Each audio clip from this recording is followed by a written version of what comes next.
So, abortion is constantly in the news. I talk about it a lot on here for good purpose. It's America's great sin, and as a Christian and as someone who believes that those are real human lives, fighting for it is the only choice we have. Now, June is when the Supreme Court is expected to hand down the Supreme Court decision in Dobbs versus Jackson. Now, that'll be very important because if this goes our way, the right will be returned to the states to be able to make abortion laws. So, here in Florida, hopefully the very, very Republican legislator and executive will do the right thing and just nix it. But we're going to be taking more and more looks at this as that time comes up. And today, I want to talk about a very sad thing that happens in our world, a very evil thing that happens in our world, and that is babies who are born or test positive for some sort of a disability. So something like Down syndrome being the biggest, most well-known one that gets tested for. My guest actually has some familial experience with this. I'm just going to introduce her and she can tell you about it. She's been a friend of mine for over, 7 years now?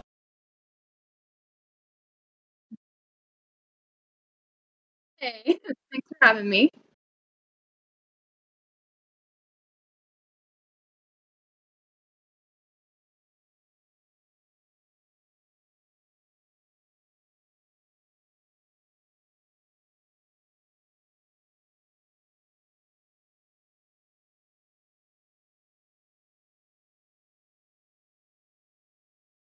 hmm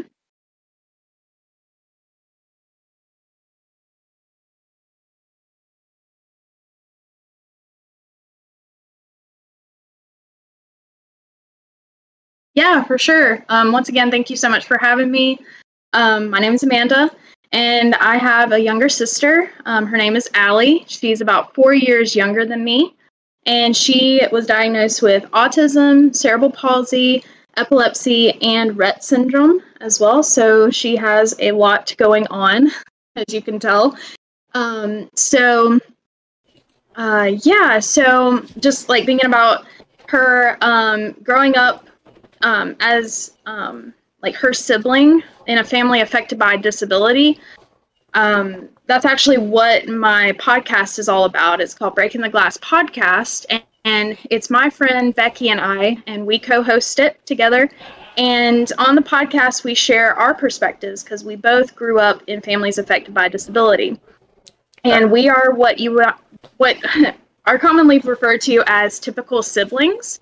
And our goal on the podcast is to share our stories, share our perspectives, and also to just raise awareness because in disability ministry, most of the focus is on the child or the adult with the disability, and then on the parents, which is great. But the siblings get overlooked a lot of times, and that's why typical siblings are sometimes referred to as glass children, which is why we call the podcast Breaking the Glass, because we want to break that glass and bring attention to what those siblings experience day in and day out. So that's kind of my story in a nutshell, in a very small nutshell. If you want to know more about it, definitely check out Breaking the Glass Podcast. That's my shameless plug. And that's where where can you find that at? So you can find us on Spotify if you have the premium account, and also on Podbean, which is for free. So I gotcha. Well, thank you for coming on. I know your perspective is going to add a large dynamic to a better dynamic to the story. I apologize to the people who couldn't hear me earlier. I had to build these scenes yesterday, and I forgot to add in my own audio, which, it happens. It happens when you do, everything behind the scenes and in front of it. So it'll be okay.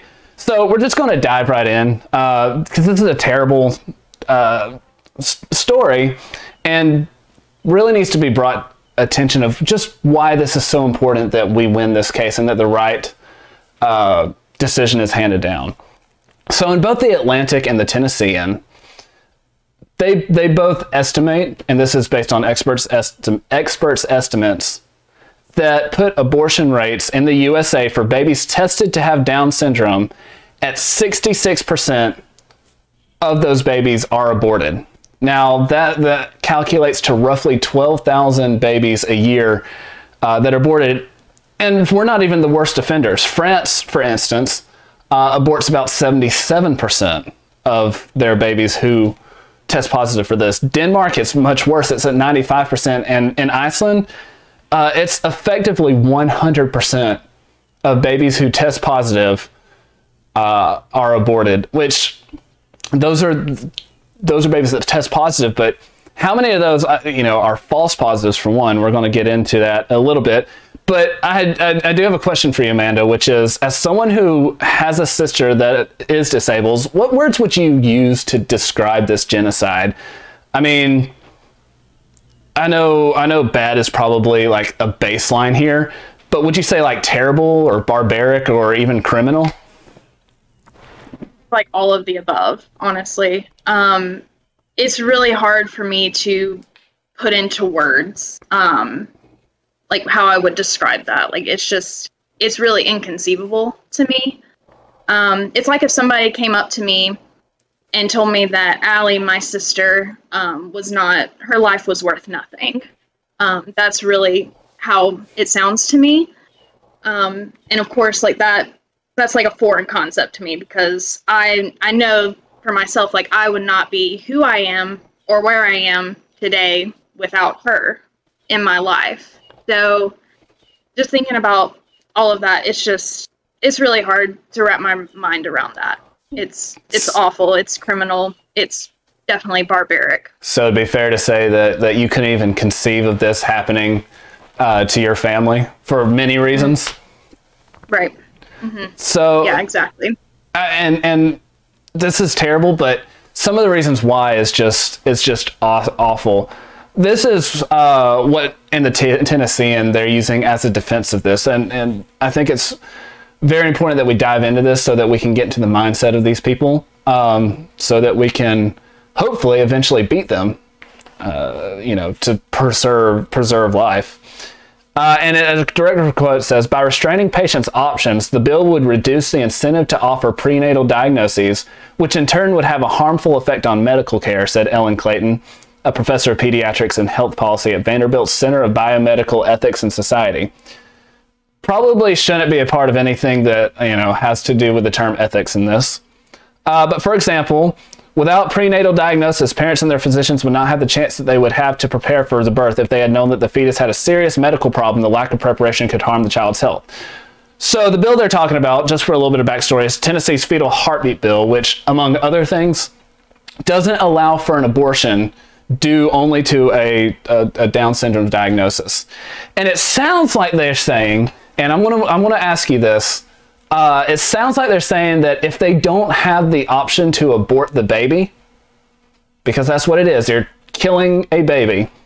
If they don't have that option, they don't want to go through the trouble of doing the test to prepare the family and therefore harming the child. Is that not exceptionally cruel? I mean, I would say that would even, would constitute an instance of malpractice. What about you?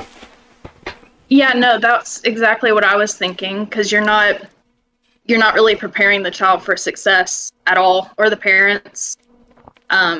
You're literally just like preparing them to fail.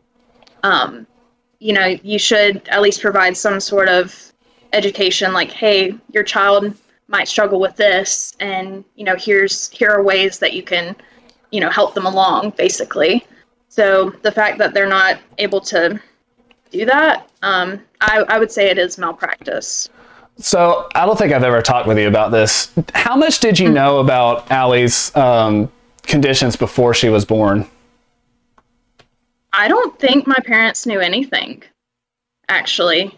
She started having seizures whenever she was 4 months old. She was in the NICU for a while, like after she was born, but it was just, kind of like, not routine, but kind of like there wasn't anything like bad, like quote unquote. So yeah, like I don't think my parents knew anything beforehand. I got you. Do you think it would have helped if you had known that something like this might be coming up? Like, what preparations are there as a family who now does know? What are some preparations that you wish you had known beforehand? Definitely, like, just if they would have pointed us in the right direction of like therapists or schools. Advocates are a big thing now. If you've heard of them, they basically help represent the family and literally advocate for them. So that would have been great to know about beforehand as well. But yeah, like the whole like therapy, schools, different things like that, that would have been great. Doctors, of course.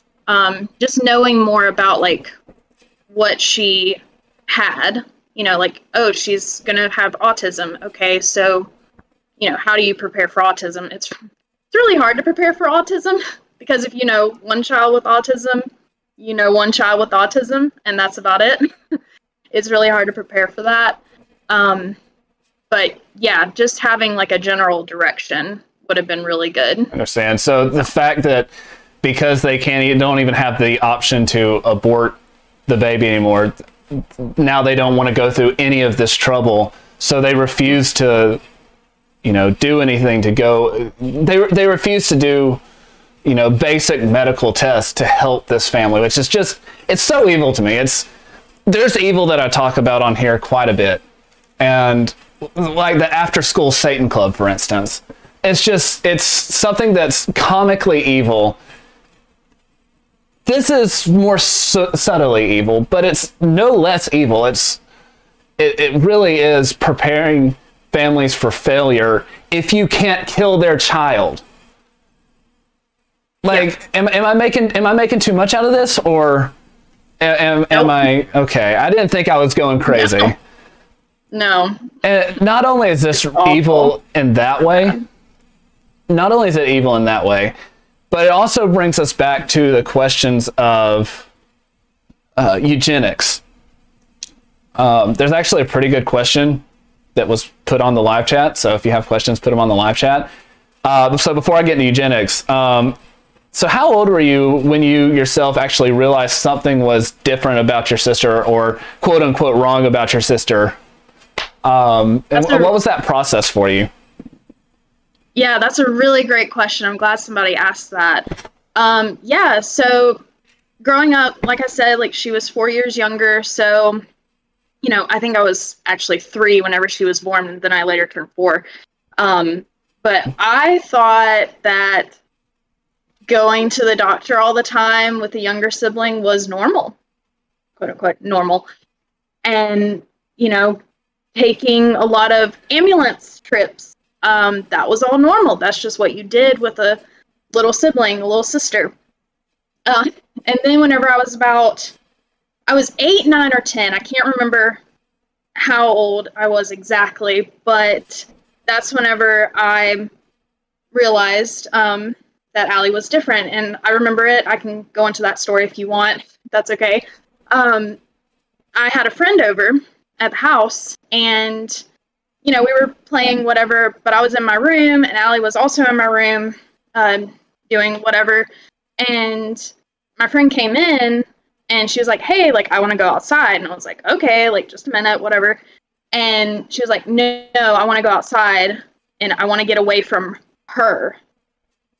And I knew right then she was talking about Allie. And, like, her tone had changed, everything. I was like, why did she refer to Allie like that? And that's whenever everything started to kind of like change in my mind. And I was like, oh, Allie is a little different. Not everybody goes to the hospital all the time with their younger siblings.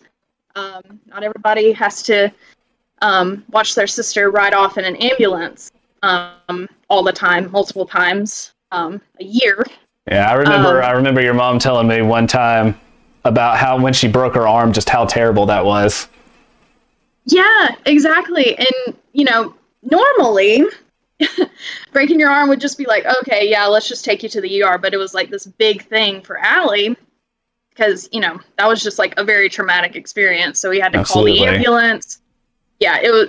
Yes, I have many stories like that. A lot of them are chronicled in the Breaking the Glass podcast, aren't they? They are. They are. So there's another plug for you. Heck yeah. Yeah. We're going to get back to eugenics real quickly. You can find a lot more of those stories over there, and I've listened to a few of her episodes of the Breaking the Glass in preparation for this, and you can actually, it's a lot more in depth and worth to listen to. But going back into eugenics, the evilness of it, through the late 1800s, almost into the 1950s, eugenics was actually the basis of some pretty terrible things done to people. America, it's another stain on us. Thankfully, as a country, we strive to get better. But one of the peoples who I know you know did this very, very in large swaths were Nazi Germany. And we've heard, you know, all of the things they did to the Jews and what they did to the homosexuals and all that. Well, another group they targeted was people who were disabled. In fact, one of my favorite TV shows is called Man in the High Castle. And if you haven't watched it, it's on Amazon Prime. It's 4 seasons long and definitely worth the watch. You do have to pay attention. Spoilers here. Spoiler alert for something that happens in the show. John Smith, who is one of the highest Nazis in America, because that's part of the show, is the Nazis won World War II, took over most of the world, the Japanese took over the other half, and they have little buffer zones. But he was a very high American Nazi in the government, and who had a son who was tested positive for, I believe it was ALS, if I'm not mistaken. Whoops, there we go. ALS. He was trying to get his son out of the country, away from Nazi Germany's reach, so that he could live his life, because they were going to kill him. And so brainwashed that he turned himself in, and they did, in fact, kill him. But it's, as much as that is fiction, it's really great for showing just how evil not only Nazism was, that doesn't need to be explained, but how evil the eugenics movement is. And my question is, how is it that what these people are doing not the same thing and reviled in the same way? I mean, is it the same thing? Because it sounds like they're taking someone with a disability and doing all of the terrible things you do to a baby during an abortion. Am I right, or am I off the rails? Oh yeah, definitely. And it's sad because, you know, that, like, back then they were, you know, very like outspoken about it. And even now, like, you know, I think about the abortion movement and the pro-choice movement and stuff, and it's very like, it's getting louder as we go along. Because used to it was kind of like, oh, well, you know, this is a safe thing, and, you know, this is why we do it, and like there's a good reason for it or whatever. And now it's just kind of like, oh yeah, we're killing babies and we know it. They're proud about it. They shout their abortions, you know, exactly. And it's awful. But it's even, I would say it's even more cruel when they do it to kids who only test positive. Their only crime is testing positive for a disability. Doesn't mean it's not a false positive. That's their only crime, though. I mean, I guess it's just as bad as normal. I guess why people regularly have abortions, for the most part, that is convenience. So the baby is not wanted for whatever reason, so you kill them. But I also had a couple more thoughts about this and why it's especially evil. Now, of course, you have the loss of innocent life and the murder of a baby. That's, you know, par for the course when it comes to abortion. To go a step further, you have murder because the baby might be a quote-unquote other. I mean, it's not true. The babies are just as human and made in the image of God as the rest of us. But some people might take them to be others, and that's why they need to be terminated before they have a chance to live, which is evil, of course. but it also takes an especially potent and pure human love and slaughters it. So, like, let me explain. God loves us unconditionally. Supposedly, that's a template for the love we're supposed to have for each other. Now, it's one that humans can't ever reach. We're not God. We don't have the infinite capacity for compassion. But some might say that it's tried to reach between a man and a woman who get married and try to love each other in that way. And I would say that's not the closest to the love that God has for us. Simply for the fact that men and women can, as much as they love each other, they can serve each other. They can do life together. I think this is even more of a compassionate love, Christ-like love, because it's a completely sacrificial act of love outside anything else that humans can do on a consistent basis. Am I off base on this, or are you kind of following on the same lines I am? Yes, I think so. And if I might add a little bit, go for it. To that, yeah. Uh-oh. Oh no. Okay, having a technical difficulty. I think, yeah, okay. She just cut out, so I want to fill some time until she comes back. But it really is second only to Christ dying for us, the love that, you know, a parent has and does. Well, I've seen it in my own family. I don't have as close of a relation as Amanda and her sister does, but I have seen it within my own family, the completely sacrificial way that parents take care of a kid who's disabled. You back? Yes. You want to finish? You did go away. Okay. You want to finish what you were saying? Yes, I would love to. Okay. Yeah. So the unconditional love of a parent to a child with a disability is definitely a mirror of God's love for us. And the way I see it, and just the way I've seen, like, in my own family and other families that I know who are affected by disability, is that we love without expecting anything in return. Like, take my sister, for instance. She is, love her to death. She is not a very loving person. Let me explain. Like, whenever my parent or my family comes to see me, or I go home to visit them, I'm the one who goes out of my way to, like, hug my sister. Because, like, she's not going to come over and give me a hug. She's just not, she's not an affectionate person, really. And so, you know, I love her knowing, like, she, you know, she can kind of, like, she loves me in her own way, but, like, she doesn't show me love. Like, she can't serve me, if that makes sense. It's kind of like what you were saying earlier, Gray, about, like, a man and a woman, like, we can serve each other, but, like, Allie can't really serve me in the same way that I serve her. Right. So, yeah, so we have to, like, love without really expecting a return out of it. If that makes sense. It does. It does. Okay. Yeah, I get it. We're going to wrap this up. You have any more, wrap up this segment. You have any more thoughts on the matter? I think I've said everything I can. But anything else from your perspective? I have a lot of thoughts on that. But for the sake of time, no, I'm good. All right. We can wrap this up. All right. Well, this was one thing that I wanted her on for, was to do this. She's